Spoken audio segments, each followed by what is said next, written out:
Λοιπόν, πάλι βίντεο σε αυτό το κανάλι. Και αυτή τη φορά αφορά αυτή την Lambda Girl που λέγεται στο TikTok, που έχει κάνει post προφίλ, ξέρω εγώ, που έχει φέρει μαφία, να το πω έτσι. Και μου άρεσε στο κανονικό μου κανάλι αυτό. Lambda.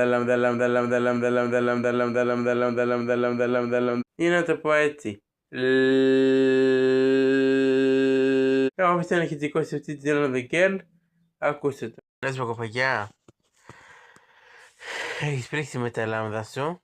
Έχεις κάνει πόσα προφίλ. Έχεις φέρει πόσα άτομα να σπαμάρουνε λάμδα και λάμδα συνέχεια. Που λέγεται και λάμδα γκέλ κιόλας. Αν δεν σταματήσεις τις μορικές που κάνεις, εσύ και τα τσιράκια σου, το πω έτσι, θα βρεθείτε όλοι σε ίδρυμα. Γι' αυτό κάνετε την πορεία σας. Εντάξει. Γιατί έχετε πρίξει όλη την ώρα να κάνετε να χασμάρετε και λ συνέχεια.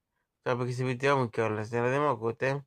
Με γράφετε στα... μην πετάρετε λέξη. Αλλά δεν με γράφετε. Λοιπόν, σταματήστε να γράφετε συνέχεια Ελλάδα και Ελλάδα. Αλλιώς μπλέξατε. Εντάξει. Άντε σε διάλογο. Και αφού το ακούσαμε, είχα να πω κάτι στη Ελλάδα και άλλο. Και σε αυτή τη Ελλάδα κοπέλες που έχουν στο TikTok και στο YouTube και παντού δηλαδή. Κάνετε διάφορα προφίλ. Στέλνετε σε μένα και σε πάνω μηνύματα στο TikTok και λέτε λάμδα. Βάλτε στο κόλ στη λάμδα. Έλεος. Κάθε φορά που ανοίγω το TikTok, που είναι συνέχεια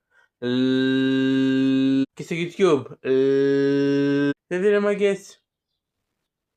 Σκεφτείτε λίγο, ρε. Έχουμε 2026 και γίνεται όλο χειρότερη χρονιά. Με τα hate κανάλια, με το ένα, με το άλλο. Ας μην κάνεις την κίνηση τώρα να κατάλληλη και φάω κανένα μπαν. Αλλά ξέρετε που γράφω τα και τα hate κανάλια και όλα αυτά. Και γάμω τα